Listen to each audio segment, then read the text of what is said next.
Frères et sœurs en Jésus-Christ, la paix et la grâce du Seigneur soient avec chacun de vous.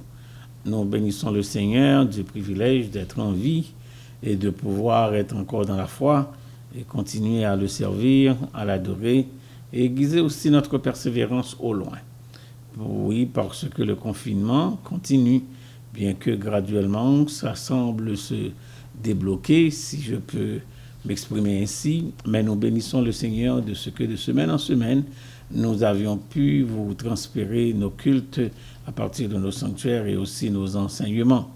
Nous bénissons le Seigneur pour les lignes de prière en semaine qui nous permettent d'exercer nos ministères d'intercession. Vous pouvez remarquer qu'on a un différent background ce soir pour l'étude, c'est parce que l'Église est fermée pour des technicalités de travaux et pour désinfecter l'espace. Pourquoi nous sommes en train de nous préparer à un retour dans le sanctuaire graduellement en nombre plus considérable que 25. J'aimerais que vous me prêtez beaucoup d'attention ici. À partir du deuxième dimanche du mois de juin, nous pouvons accueillir une centaine de personnes. Donc, seulement une centaine, deuxième dimanche du mois de juin. Donc, le premier dimanche, c'est le dimanche 6. Le deuxième dimanche, c'est le dimanche 13. Donc, deuxième dimanche du mois de juin, on peut accéder à 100 personnes. Donc, ça veut dire vraiment 75 parce que le personnel est 25. 75 personnes. Et ensuite, le troisième dimanche, il y a une possibilité, suivez les annonces, que le nombre augmente. Donc, on vous dirait exactement comment ça va se passer.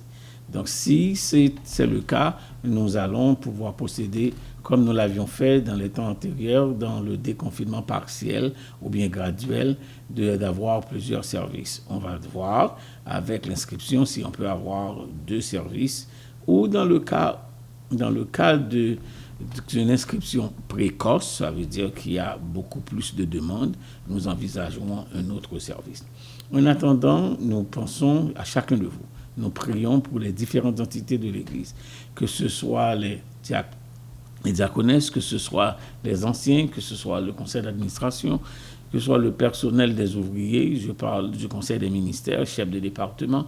Nous pensons aussi aux différents chefs de cellules et les membres de cellules. Nous pensons à chaque ministère en particulier, que ce soit la jeunesse, que ce soit les enfants, que ce soit les aînés, que ce soit les hommes ou l'association des femmes. Nous continuons à intercéder les uns pour les autres. C'est difficile de se retrouver tout le monde ensemble. Je sais qu'il y a différentes lignes de prière où les gens sont encouragés, où l'intercession continue, où la persévérance virtuelle nous permet de nous soutenir les uns les autres. Je sais aussi qu'il y a d'autres personnes qui font des ministères auprès de la communauté. Nous bénissons le Seigneur de pouvoir être utiles dans ces temps de grandes difficultés. Donc, nous continuons à intercéder, à prier et à souhaiter qu'avant longtemps, nous pouvons retourner en pleine capacité comme congrégation locale et desservir non seulement notre congrégation, mais aussi la communauté.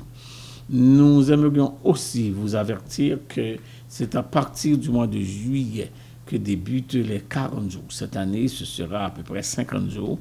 Nous avons une raison pour cela, c'est parce que c'est l'année où l'on célèbre le jubilé de l'Église. Donc, quand on parle de jubilé, on parle des 50 ans. Donc, on célèbre le jubilé de l'Église cette année et ce sera au mois de novembre. Donc, plusieurs événements, nous allons essayer de mettre sur place ce que nous pouvons parce que contexte pandémie, contexte confinement ne nous permettent pas de faire ce que nous avions planifié. Ainsi, nous allons remarquer graduellement et progressivement quelle serait la permissivité au niveau d'assemblée et au niveau aussi d'événements que nous pouvons organiser pour ne pas passer sous silence le jubilé de notre congrégation. Nous bénissons le Seigneur pour tous et pour tout. Nous bénissons le Seigneur aussi du privilège de pouvoir continuer à le servir. Si vous avez des difficultés, si vous avez des besoins, si vous avez appelé au 514-321-0568, et certainement on prendra vos doléances, on pourrait vous assister dans la prière et faire les suites nécessaires suivant les besoins. Nous bénissons le Seigneur une fois de plus pour les ouvriers comme multimédia, comme les musiciens, comme les chantres, comme les sœurs sauveurs, et comme les officiants, tous ceux-là qui ont facilité la tâche pour vous permettre de suivre ces services depuis tantôt 1 an et quelques mois. Nous espérons que ce ne soit pas encore pour longtemps. Sitôt on nous dit 75% de la population, sitôt vaccinée, donc on pourrait penser à un déconfinement total dans leurs pensées. Nous continuons à intercéder les uns pour les autres, pour notre Église, pour le monde, pour le Québec, pour le Canada et pour les gouvernements en place. Nous vivons des temps très très difficiles. Le Seigneur est à l'œuvre. Et comme je le répète souvent, et la Bible nous dit que l'Éternel était sur son trône lors du déluge et l'Éternel sur son trône règne éternellement. Nous sommes à ce vendredi, qui est le vendredi 3 juin. Donc, c'est notre enseignement pour ce soir. Nous allons vous permettre d'écouter un cantique avec les chantres et ensuite nous reviendrons pour le temps des études et la prière. Celui qui sera vainqueur et qui me glorifie, je sauverai, dit le Seigneur, au ciel l'arbre de vie, victoire.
Frères et sœurs, nous continuons notre démarche sur la guerre spirituelle et ce soir, nous allons une fois de plus essayer de découvrir Est-ce que nous connaissons vraiment les stratégies de l'ennemi, comme comment se compose son armée et comment est-ce que les dominations, les autorités, les princes qui se constituent la hiérarchie dans le gouvernement de Satan, comment ça fonctionne? Et c'est où est la demeure de Satan et de ses anges. Nous allons regarder aussi ce qui Satan peut posséder. Est-ce que c'est simplement les non-croyants? Nous allons regarder ensemble l'autorité des chrétiens sur Satan et ses mauvais esprits. Ainsi, nous allons lire Éphésiens chapitre 6. Éphésiens chapitre 6 à partir du verset 10 et nous arrêtons la lecture au verset 18 inclusivement. Au reste, fortifiez-vous dans le Seigneur et par sa force toute puissante. Revêtez-vous de toutes les armes de Dieu, afin de pouvoir tenir ferme contre les ruses du diable.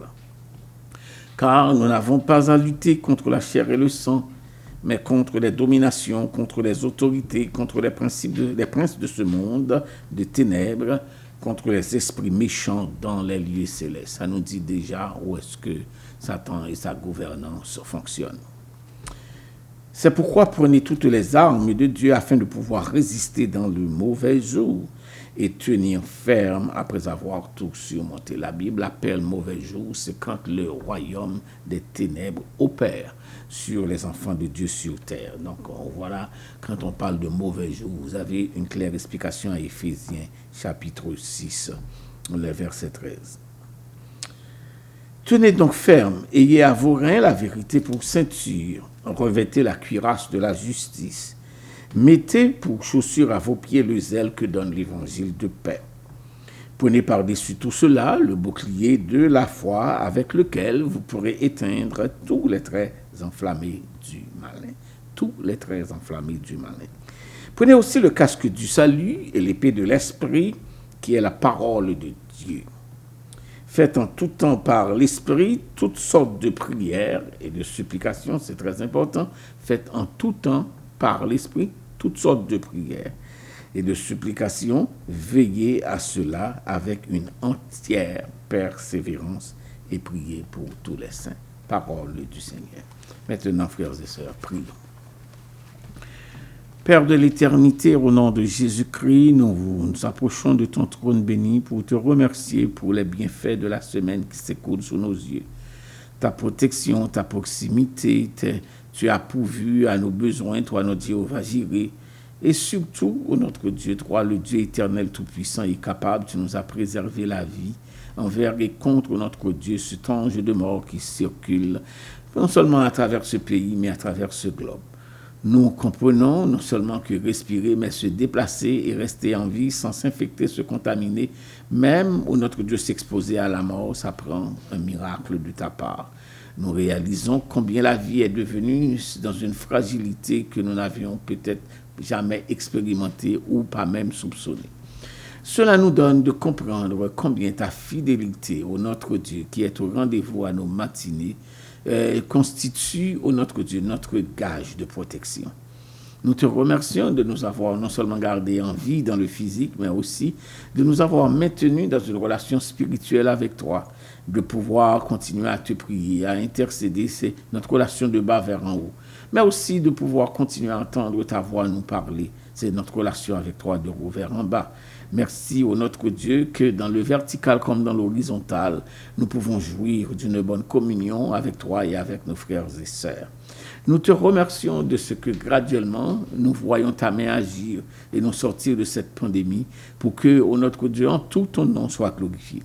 Si, ô notre Dieu, ce qui se passe n'est pas ton œuvre, mais si tu l'as permis, c'est parce que tu veux nous apprendre quelque chose, que ce soit la fragilité de notre humanité, que ce soit la méchanceté de cette humanité, que ce soit aussi, ô notre Dieu, la perspicacité que les hommes peuvent déployer pour faire simplement ce qui paraît bon à leurs yeux, ou bien leur arrogance. Mais d'une façon ou d'une autre, ce que nous comprenons, c'est que tu n'es pas dépassé par aucun des événements. Tu prends soin de tes enfants envers et contre, ô notre Dieu, ce que nous voyons, ce que nous entendons, ce que nous lisons dans les journaux ou sur les réseaux sociaux. Nous comprenons que rien, ô notre Dieu, ne nous annonce de jour meilleur.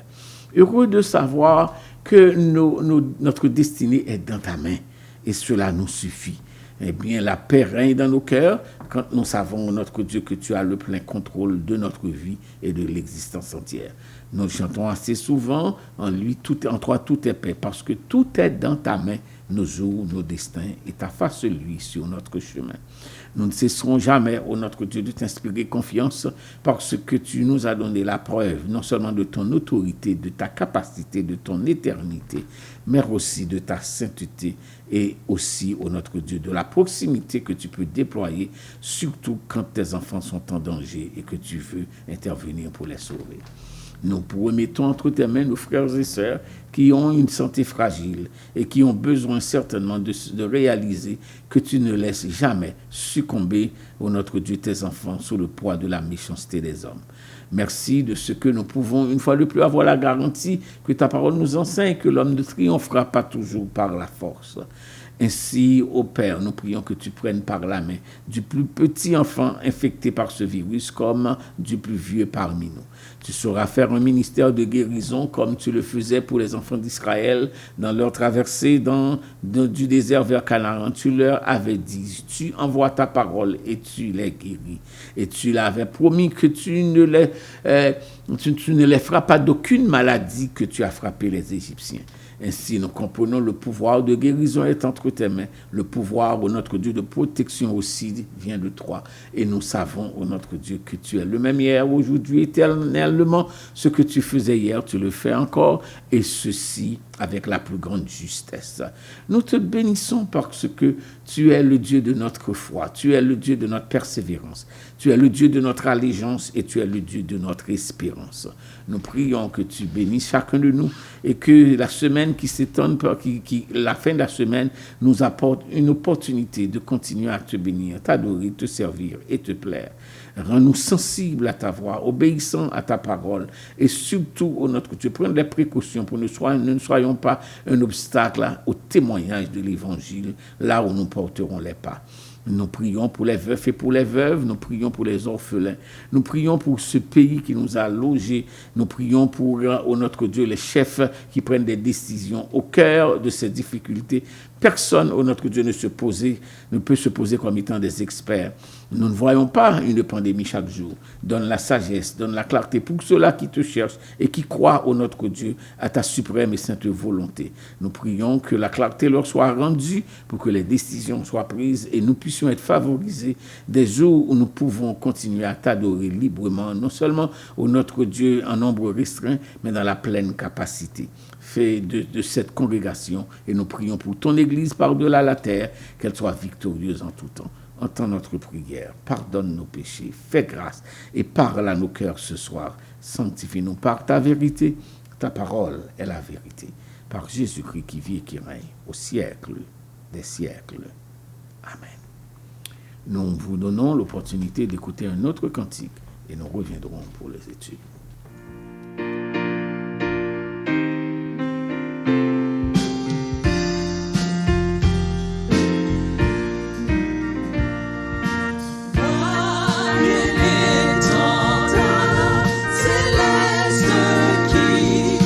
Manifeste,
frères, nous allons continuer notre démarche, comme précédemment annoncé, sur connaître notre ennemi et connaître sa fonctionnalité, qui est Satan, le diable.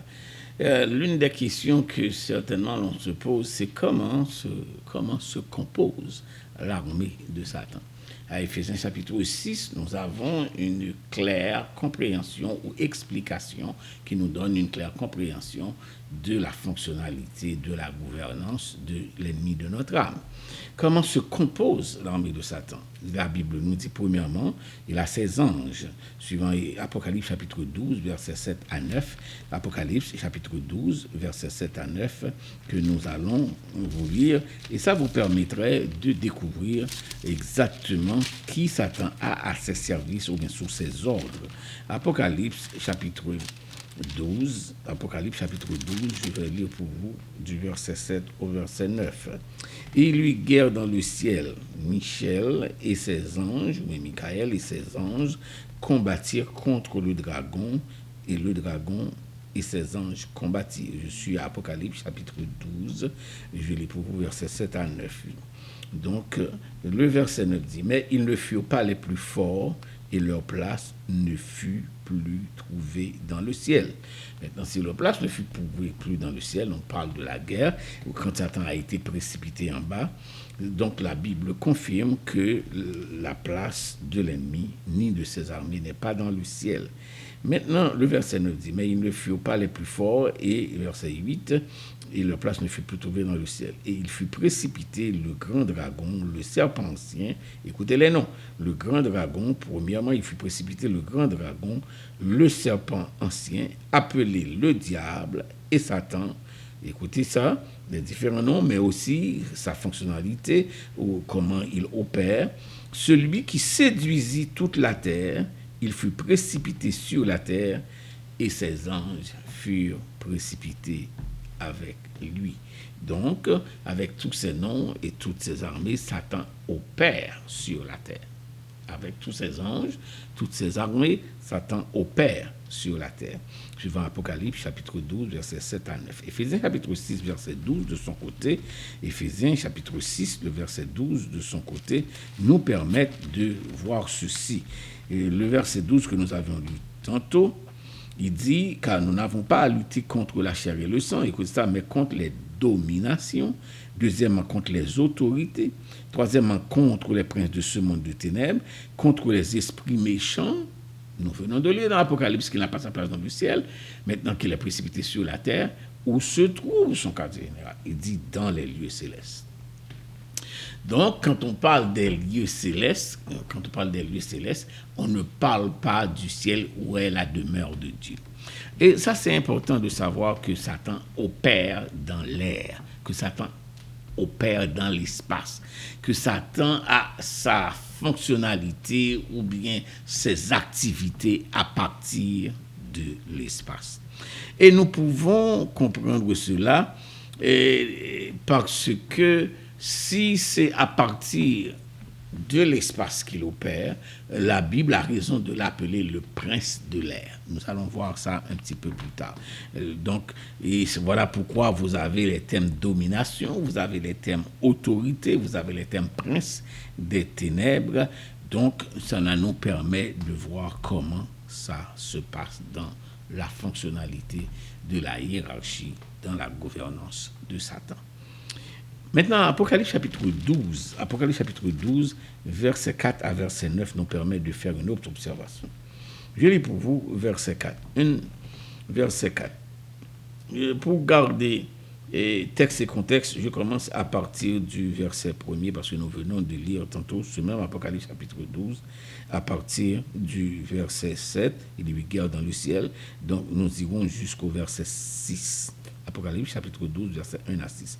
Un grand signe parut dans le ciel, une femme enveloppée du soleil, la lune sous ses pieds et une couronne de 12 étoiles sur sa tête. Quelle image, quelle présentation. Certains théologiens auraient dit ça, c'est une image de l'Église. Un grand signe parut dans le ciel, une femme enveloppée du soleil, la lune sous ses pieds et une couronne de 12 étoiles sur sa tête. Encore d'autres argumenteraient, c'est Israël, parce qu'on parle des 12 étoiles. Elle était enceinte et elle criait étant en travail et dans les douleurs de l'enfantement. Donc ça, c'est le côté messianique, la mission messianique d'Israël d'apporter le message ou bien le Christ au monde. Un autre signe parut encore dans le ciel, et voici, c'était un grand dragon rouge. On a vu déjà ce dragon, ayant 7 têtes et 10 cornes. Donc, on comprend que la Bible parle d'un dragon, il parle d'un serpent à 7 têtes, il parle d'un serpent ayant des cornes aussi. Alright, ou bien d'un animal, si vous ne voulez pas avoir serpent. Et parce que les serpents, généralement, ne portent pas les cornes. Donc, ici, on a une figure d'une bête qui a non seulement 7 têtes, mais aussi qui a aussi des cornes. Et voilà aussi que la Bible ajoute que cet animal mystère et mystérieux a 7 diadèmes. Un dragon rouge, c'est un dragon. Nous savons qu'un dragon, c'est un serpent à plusieurs têtes, soit 7. Maintenant, ce dragon rouge a 7 têtes et 10 cornes. Et ensuite, et sur ces têtes, 7 diadèmes. Donc, qu'est-ce que ça veut dire le diadème? Un diadème, on porte un diadème qui identifie ce que vous êtes. Par exemple, dans le royaume des pharaons, le diadème que portaient les pharaons sur leur tête, c'était des têtes de serpents. Cela veut dire que c'était un gouvernement ou une gouvernance venant de ces dirigeants qui avait certainement symbole le serpent. Donc le diadème dit que c'est un gouvernement dirigé par le serpent. Ainsi, le texte nous dit que sa queue, on parle de ce dragon, sa queue entraînait le tiers des étoiles du ciel et les jetait sur la terre. Le dragon se tint devant la femme qui allait enfanter afin de dévorer son enfant lorsqu'elle aurait enfanté. Elle enfanta un fils qui doit paître toutes les nations avec un verge de fer. On comprend le langage ici.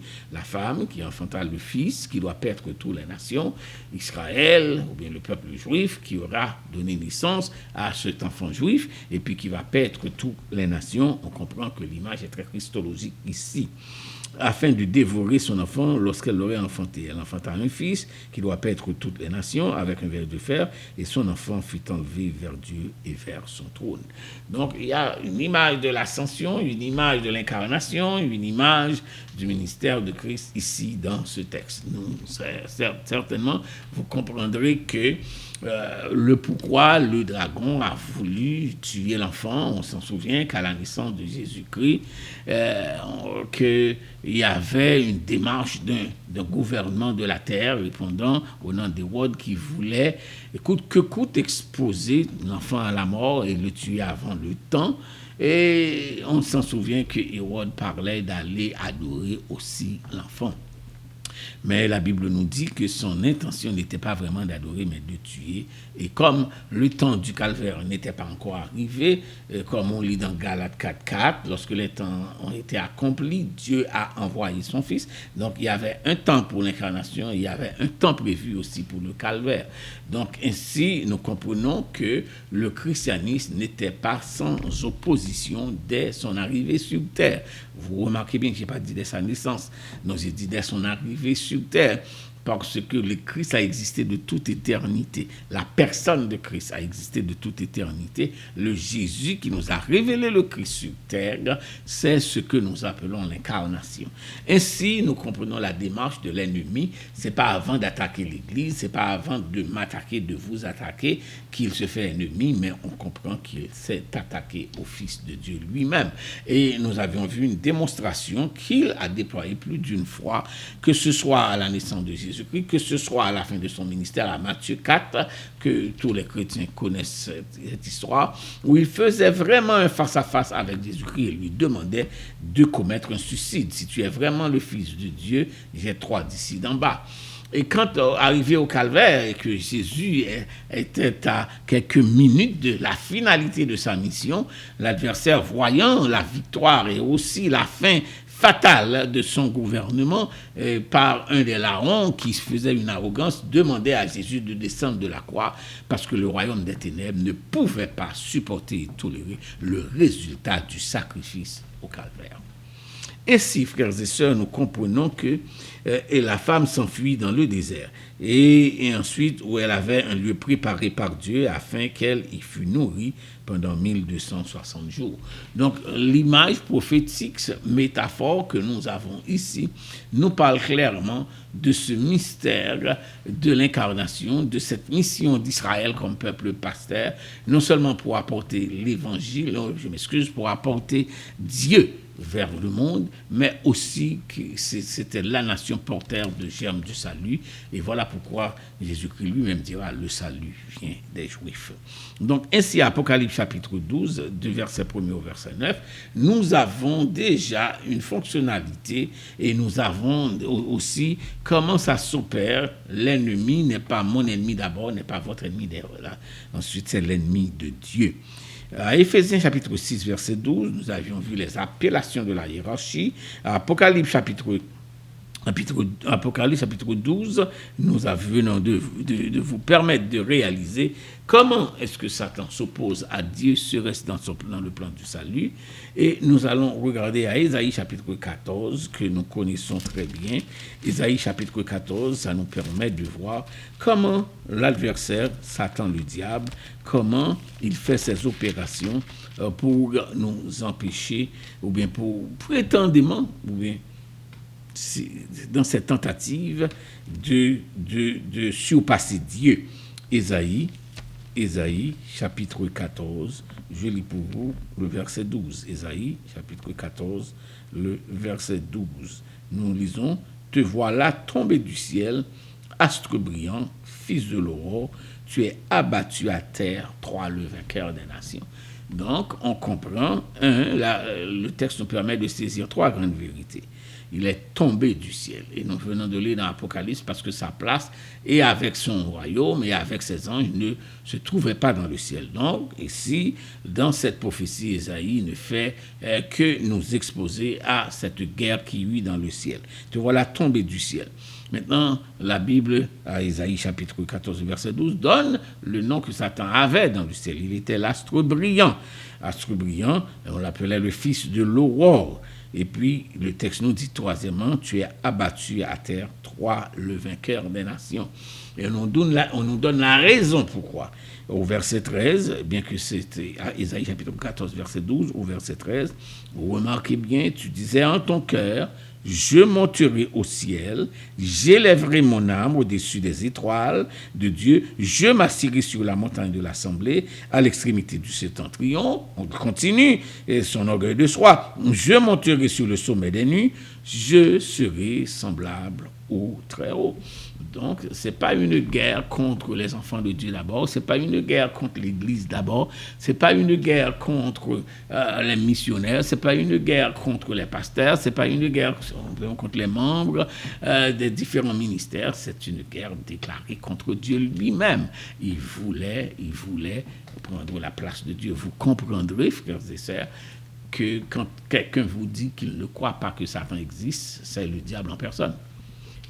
Vous comprendrez aussi que quelqu'un qui vous dit que ce n'est pas nécessaire pour lui de prendre les armes spirituelles parce qu'il n'a de lutte avec personne, vous comprendrez cet égarement vient de l'ennemi lui-même afin qu'il puisse faire de ces gens sa proie facile. Nous pouvons regarder quelque chose à Luc chapitre 10 verset 18. Luc chapitre 10 verset 18. Ça nous donne une lecture assez intéressante pour voir une fois de plus là où l'ennemi de notre âme fait exactement ses stratégies. Luc, l'évangile de Luc, le chapitre 10, je vais lire à partir du verset 15 et je m'arrêterai au verset 18. L'évangile de Luc, chapitre 10, je lis pour vous à partir du verset 10. Mais dans quelques villes où vous entreriez, Jésus s'adressant à ses disciples, et l'on ne vous recevra pas, allez dans ces rues et dites, nous secouons contre vous la poussière même de votre ville qui s'est attachée à nos pieds. Sachez cependant que le royaume de Dieu est proche. Verset 12. Je vous le dis qu'en ce jour, Sodome sera traité moins rigoureusement que cette ville-là. Donc on parle d'une mission d'évangélisation et Jésus de dire c'est quel serait le sort des milieux où l'évangile aurait été présenté et qui n'aurait pas été accepté. Je veux dire, en ce jour, Sodome sera traité moins rigoureusement que cette ville-là. Malheur à toi, Chorazin, malheur à toi, Bethsaïda, car si les miracles qui ont été faits au milieu de vous avaient été faits dans Tyr et dans Sidon, il y a longtemps qu'elle se serait repentie en prenant le sac et la femme. Donc vous comprendrez que ces villes-là étaient très hostiles à la proclamation de l'évangile. Elle dit, malheur à toi, si les miracles qui ont été faits chez vous, envers et contre les miracles qui ont été opérés dans ces régions-là, dans ces villes-là, et donc ils n'étaient pas trop ouverts. Elle n'était, je m'excuse, pas trop ouverte à la prédication de l'évangile. C'est pourquoi aujourd'hui, jugement Tyr et Sidon seront traités moins rigoureusement que vous. Donc vous comprendrez que quand on parle de Tyr et de Sidon, ce qui doit nous venir à la tête, c'est cette fameuse femme répondant au nom de Jézabel, qui était une Sidonienne, qui est venue et faire tout le dégât que vous connaissez. Si vous avez bien une connaissance moyenne de votre Bible, vous comprendrez quelle était l'intervention de cette femme répondant au nom de Jézabel, qui était la femme d'Akab, Jézabel, cette femme qui a eu tellement d'influence et qui voulait détruire les prophètes de l'Éternel et contre qui le prophète Élie a dû se battre pour pouvoir démontrer la puissance de l'Éternel. Donc ici, Jésus de dire à ses disciples que voici les villes, dans le temps géographiquement, ces villes existent, qui n'ont pas reçu l'Évangile. Donc vous comprendrez, frères et sœurs, nous vivons dans un monde où l'évangile est devenu si hostile, et même ceux-là qui prétendent, ou bien qui ont prétendu, sous une forme ou sous une autre, accepter l'évangile, aujourd'hui, l'adversaire de notre âme nous demande de le moderniser. Et ça, c'est des dangers devant lesquels il faut se surveiller. Et je continue ma lecture pour arriver au verset 18. Verset 3. Et toi, Capernaum, qui a été élevé jusqu'au ciel, tu seras abaissé jusqu'au séjour des morts. Celui qui vous écoute, m'écoute, et celui qui vous rejette, me rejette. C'est parole de Jésus-Christ. Et celui qui me rejette, rejette celui qui m'a envoyé. Ok, donc on ne rejette pas simplement un homme, on rejette Dieu. Les 70 revinrent avec joie, disant, Seigneur, les démons même nous sont soumis en ton nom. Verset 18. Jésus leur dit, je voyais Satan tomber du ciel comme un éclair. Je suis à Luc, chapitre 10, verset 18. Jésus a dit, je voyais, Luc, chapitre 10, verset 18. Jésus a dit, je voyais Satan tomber du ciel comme un éclair. Soulignez ce passage dans votre Bible, c'est la parole de Jésus. Donc, peu importe ce que vous voyez que Satan est en train d'opérer, donc Jésus nous dit qu'il n'aura pas toujours cette autorité. Ok, ceci étant dit, nous allons voir la confirmation de ce texte de la demeure de Satan et de ses mauvais esprits. Allez avec moi à 2 Pierre, chapitre 2. 2 Pierre, chapitre 2, nous allons regarder ensemble à partir du verset 3, ou bien verset 2, 2 Pierre, chapitre 2, verset 2 à 4. Plusieurs les suivront dans leur dissolution. Alors, ce serait mieux de lire à partir du verset 1er pour garder contexte. Il y a eu parmi le peuple de faux prophètes, et il y aura de même parmi vous de faux docteurs qui introduiront des sectes pernicieuses et qui, reniant le maître qui les a rachetés. Ok, n'oubliez pas, je vous disais toujours, je vous le répète encore, que les épîtres sont adressées à l'Église. Et voilà une exhortation que nous fait l'apôtre Pierre. Des faux docteurs qui introduiront des sectes pernicieuses et qui, reniant le maître qui les a rachetés, attireront sur eux une ruine soudaine. Plusieurs les suivront dans leur dissolution et la voix de la vérité sera calomniée à cause d'eux. Donc ne soyez pas étonnés aujourd'hui de ce que les gens vous disent, que Jésus-Christ n'est pas Dieu, ou bien que la résurrection de Jésus-Christ est un mythe, ou bien ce sont des histoires inventées, ce sont des choses qui n'ont pas de substance, qui ne sont pas dignes de foi. Aussi longtemps que la Bible est vraie, nous sommes avertis, frères et sœurs. Plusieurs les suivront dans leur dissolution, et la voix de la vérité sera calomniée à cause d'eux. Donc, prenez garde. Le verset suivant dit, « Par cupidité, ils trafiqueront de vous au moyen de paroles trompeuses, eux que menace depuis longtemps la condamnation et dont la ruine ne sommeille point. » Je suis à 2 Pierre, chapitre 2. Maintenant, je m'en vais lire le verset 4. « Car si Dieu n'a pas épargné les anges qui ont péché, mais s'il les a précipités dans les abîmes de ténèbres, il les réserve pour le jugement. » Où est-ce que Dieu a précipité Satan et ses anges? Si Dieu n'a pas épargné les anges qui ont péché, mais s'il les a précipités dans les abîmes de ténèbres, il les réserve pour le jugement.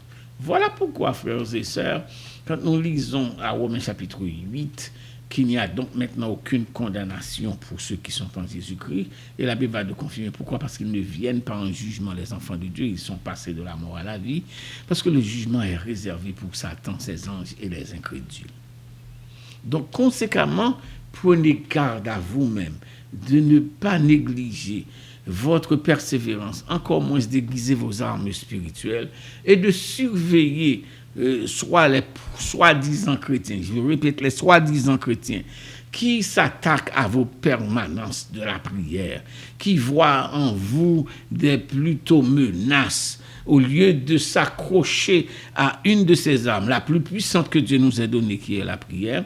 Et nous allons voir ensemble à Éphésiens chapitre 6 que nous avons lu, faites en tout temps par l'Esprit toutes sortes de prières. Donc, parce que nous avons un jugement à éviter, nous avons une âme à sauver et nous avons un ciel à gagner. Ça, c'est l'apôtre Pierre qui nous donne cet avertissement contre les faux docteurs, contre ceux-là qui auront profané la vérité et qui auront causé à ce que la vérité soit calomniée, qui auront développé la cupidité et qui trafiqueront de nous au moyen des paroles trompeuses. Donc, vous êtes exhortés, frères et sœurs, à tenir ferme cette lutte, cette guerre spirituelle, parce que la réalité de cette guerre, c'est de nous en défaire de notre foi, nous désarmer de notre persévérance et commencer à développer des animosités entre nous. Et quand l'ennemi sème la division, ainsi nous perdrons le nord des événements de la vie et de l'objectif spirituel pour lequel Dieu nous a mis ensemble. Il dit, si Dieu n'a pas épargné les anges qui ont péché, mais il les a précipités dans les abîmes de ténèbres. Le verset 5 dit, s'il n'a pas épargné l'ancien monde, mais s'il s'est sauvé. Donc, il y a une historicité. Le jugement de Dieu sur Satan et sur ses anges, et le jugement de Dieu sur un monde qui était hostile, à savoir à son message de salut lors du ministère de Noé. Donc, frères et sœurs, remarquez bien, le jugement de Dieu, c'est pour Satan, lequel qu'il a précipité non seulement dans les ténèbres, mais aussi dans les abîmes. Nous allons voir Apocalypse chapitre 9, verset 14, pour sceller cette vérité. Apocalypse chapitre 9, le verset 14. Voilà ce que nous lisons à Apocalypse chapitre 9, verset 14. Je lis pour vous, pour garder texte et contexte, à partir du verset 11. Elles avaient sur elles comme roi de l'ange de l'abîme nommé en hébreu Abaddon. Je crois vous en avoir parlé et vous ne devez pas avoir de difficulté de comprendre de quoi le texte parle, en grec Apollyon. Le premier malheur est passé. Voici, il vient encore 2 malheurs après cela. Le 6e ange sonna de la trompette et j'entendis une voix venant des 4 cornes de l'autel d'or qui est devant Dieu, en disant au 6e ange qui avait la trompette, délie les 4 anges qui sont liés sur le grand fleuve d'Euphrate. Je suis à Apocalypse chapitre 9, nous allons jusqu'au verset 14. Et disant au 6e ange qui avait la trompette, délie les 4 anges qui sont liés sur le grand fleuve l'Euphrate, verset 15, et les 4 anges qui étaient prêts pour l'heure, le jour, le mois et l'année furent déliés afin qu'ils tuassent le tiers des hommes. Donc voilà, frères et sœurs, une autre réalité que le texte nous donne de comprendre que quand quand les temps eschatologiques arrivent, il y aura un ange de mort relâché. Il y a un ange de mort relâché qui tueront les hommes. Et la précaution, la préservation, le salut de ces hommes dépendent de la provision de Jésus et de Jésus seul. Dépendent de la provision de Jésus et de Jésus seul. Maintenant, voyons si Satan habite dans l'abîme, c'est ce que là, il a été précipité. S'il opère dans les airs, parce qu'il est appelé prince de l'air, c'est ce que nous avions dit tantôt. Maintenant, voyons, est-ce que c'est simplement dans ces espaces que Satan et ses mauvais esprits résident? Allons à Matthieu chapitre 8, versets 28 à 34. L'évangile de Matthieu, chapitre 8. Matthieu chapitre 8, versets 28 à 34. Matthieu chapitre 8, versets 28 à 34. Je m'en vais vous lire ces versets pour vous permettre, Matthieu chapitre 8, les versets 28 à 34. Voilà ce que nous lisons. Lorsqu'il fut à l'autre bord dans le pays des Gadaréniens, deux démoniaques sortant des sépulcres. Donc, Satan opère dans l'air. 2, Satan vit dans les sépulcres. 3, donc Satan vit aussi, non seulement il opère dans l'air, dans les ténèbres, ou bien dans l'abîme, il vit dans les sépulcres. Deux démoniaques sont sortis des sépulcres, vinrent au-devant de lui. Ils étaient si furieux que personne n'osait pas en parler, que personne n'osait passer par là. Et voici, ils s'écrièrent: Qu'y a-t-il entre nous et toi, fils de Dieu? Es-tu venu ici pour nous tourmenter avant le temps? Satan sait, frères et sœurs, que son temps est limité. Il y a un horaire prévu par Dieu pour l'activité de l'ennemi de notre âme. Je vous demanderai de lire Matthieu chapitre 12, versets 43 à 45. Avant de vous laisser partir, les gens sur qui Satan peut avoir de l'influence, suivez-moi, sur les hommes qui ne font pas la volonté de Dieu, suivant Genèse 1, verset 26, sur les non-croyants, suivant 2 Corinthiens 4, 4, sur les croyants, suivant Matthieu 16, verset 21 à 28, et 1 Pierre, chapitre 5, verset 8. Ensuite, je vous avais promis de vous parler de l'autorité des chrétiens sur tous les mauvais esprits à travers Jésus-Christ. Lisez Matthieu 28, verset 18, Philippiens chapitre 2, verset 9 à 11, Colossiens 2, verset 10, Éphésiens 1, verset 18 à 23. Ainsi, nous terminons ce temps d'enseignement pour vous ce soir. Nous prions que le Seigneur vous donne la grâce de non seulement suivre, de comprendre, d'appliquer et de vous ressourcer continuellement pour vous appliquer à cette discipline que nous appelons la guerre spirituelle, connaître l'ennemi, sa stratégie, sa fonctionnalité. Et à Éphésiens chapitre 6, voici les recommandations que je m'empresse une fois de plus de vous rappeler. À Éphésiens chapitre 6, le texte dit, voilà ce qu'il faut faire. Prenez toutes les armes de Dieu. Premièrement, armez-vous. Donc l'Église est perçue comme une armée. On donne des armes. Pour faire quoi? Pour résister à nos mauvais jours. Maintenant, il dit, tenez ferme. Il ne faut pas s'ébranler. Il faut avoir la vérité. Ensuite, il faut avoir la cuirasse de la justice. C'est l'œuvre de la justification que Jésus-Christ a accomplie dans sa résurrection pour vous et pour moi. Ensuite, il faut servir Dieu avec zèle que donne l'évangile de paix. Donc, le chrétien évangélique ne fait pas les choses avec paresse, avec nonchalance, mais plutôt avec zèle. Et puis, prenez par-dessus tout cela le bouclier de la foi. Nous ne pouvons pas nous permettre de faire des choses en dehors de notre conviction, de notre connaissance de Dieu, de notre croyance en Dieu et de notre confiance en Dieu. Et finalement, après le bouclier de la foi, il dit le casque du salut qui est l'épée de l'esprit, la parole de Dieu. Donc, le chrétien ne fonctionne que par la parole et fait en tout temps par l'esprit toutes sortes de prières.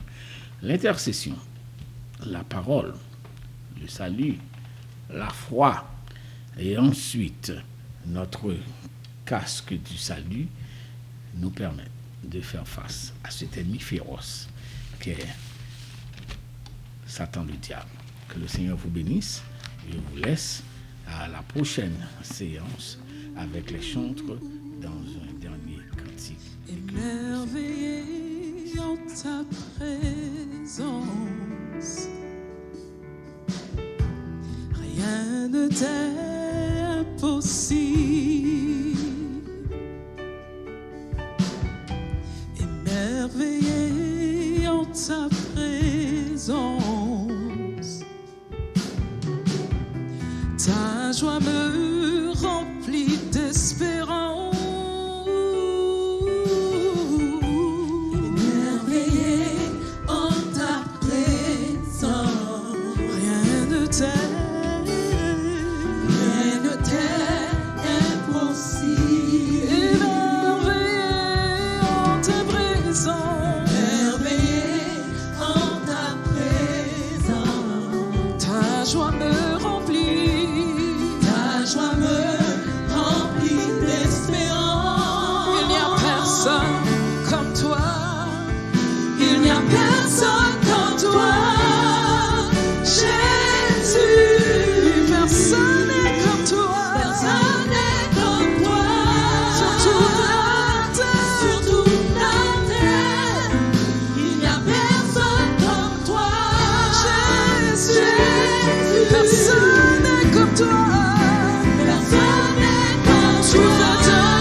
Tout-puissant est ton nom. Tu fais de grandes choses, tes œuvres sont